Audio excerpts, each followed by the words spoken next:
नमस्कार, मैं रवीश कुमार। एक YouTube चैनल बनाया है रवीश कुमार ऑफिशियल और फेसबुक पेज भी है रवीश का पेज।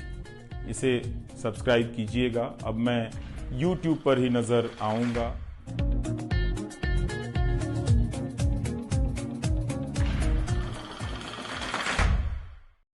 नमस्कार, मैं रवीश कुमार। YouTube कई तरह के प्रयोग करने की जगह देता है, तो आज से हम कोशिश करेंगे कि त्वरित टिप्पणी की शुरुआत की जाए, जो कम समय में, कम संसाधन में और तुरंत एडिट भी हो जाए और अपलोड भी हो जाए।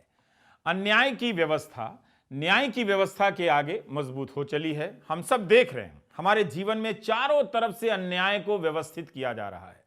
दिल्ली विश्वविद्यालय का एक फैसला बताता हूं। कोविड के समय यहां सर्दी और गर्मी की छुट्टियां नहीं हुई।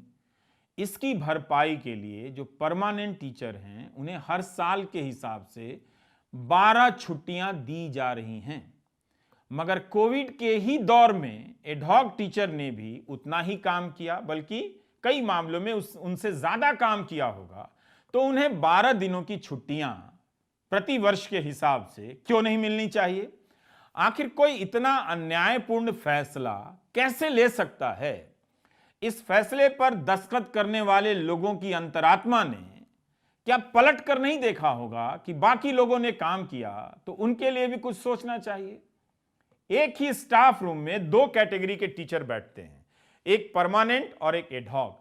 हजारों की संख्या में एडहॉक टीचर हैं दिल्ली विश्वविद्यालय में। एक को यूनिवर्सिटी 12 छुट्टियां देती है और एक को कुछ भी नहीं। बहुत सारे एडहॉक टीचर मुझे गाली देते हैं धर्म की राजनीति के असर में, मगर मेरा काम है सही सवाल उठा देना। और आप भी बताइए कि क्या यह सही सवाल नहीं है? क्या एडहॉक शिक्षकों को 12 दिनों की छुट्टियां नहीं मिलनी चाहिए? क्या यह सवाल केवल दिल्ली विश्वविद्यालय के तदर्थ टीचर का है? नहीं, उन सभी का है जो देश भर में अलग अलग विभागों में ठेके पर काम कर रहे हैं।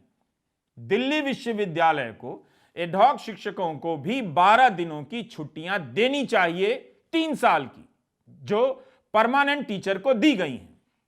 धर्म की राजनीति आपके अधिकारों को अक्सर ठेंगा दिखा रही है। हम बस आपको आईना दिखा रहे हैं, देख लीजिए। एक और खबर है जिसकी चर्चा आप सुन नहीं रहे होंगे, मगर खबर छप रही है। इलाहाबाद हाईकोर्ट में गंगा की सफाई को लेकर पिछले साल से कई बार सुनवाई हो चुकी है और सुनवाई इस साल भी शुरू हो चुकी है। कोर्ट की तरफ से पूछे जा रहे सवालों को देखकर लगता ही नहीं कि इतनी सुनवाई के दौरान सरकार ने अपनी स्थिति कुछ ठीक की हो। इतने दिनों की सुनवाई के बाद भी सरकार के पास मूल सवालों के ठोस जवाब नहीं है। कोर्ट ने कहा है कि अफसर या तो गंगा की सफाई कर नहीं पा रहे हैं या करना नहीं चाहते हैं। मुख्य न्यायमूर्ति राजेश बिंदल, न्यायमूर्ति मनोज कुमार और न्यायमूर्ति अजीत कुमार की पूर्ण पीठ ने यह सवाल उठाए हैं और यह खबर अखबारों में छपी है। 1 नवंबर 2022 को भी सुनवाई हुई थी। अलग अलग विभागों के जवाब में इतना अंतर आ गया कि कोर्ट को कहना पड़ा कि सभी की तरफ से एक हलफनामा दायर हो। याचिकाकर्ताओं का कहना है कि केवल पैसे खर्च हो रहे हैं, गंगा साफ नहीं हो रही। सीवेज ट्रीटमेंट प्लांट की जो क्षमता है उससे दुगना गंदा पानी गंगा में गिर रहा है। यह न्याय मित्र और वकील अरुण कुमार गुप्ता ने कोर्ट में कहा है, जो अखबारों में छपा है। 40% गंदा पानी सीधे गंगा नदी में गिर रहा है। आप इस सुनवाई से संबंधित सारी रिपोर्टों को पढ़ेंगे तो पता चलेगा कि गंगा की सफाई के नाम पर क्या हो रहा है। इस पर बहस नहीं होगी। धर्म की राजनीति के पास मुद्दों की भरमार बहुत है। वह लगातार अपने मुद्दे बदलती रहती है।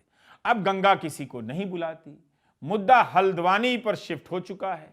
सोचिए, अगर सुप्रीम कोर्ट ने रोक ना लगाई होती तो 7 दिनों के नोटिस पर 50,000 लोग बेघर कर दिए जाते। क्या यह इंसाफ होता? हल्द्वानी के 4,500 मकानों पर अब भी बुलडोजर का खतरा मंडरा रहा है। त्वरित टिप्पणी समाप्त होती है। आप रवीश कुमार ऑफिशियल जरूर सब्सक्राइब करें और ज्वाइन करें। नमस्कार।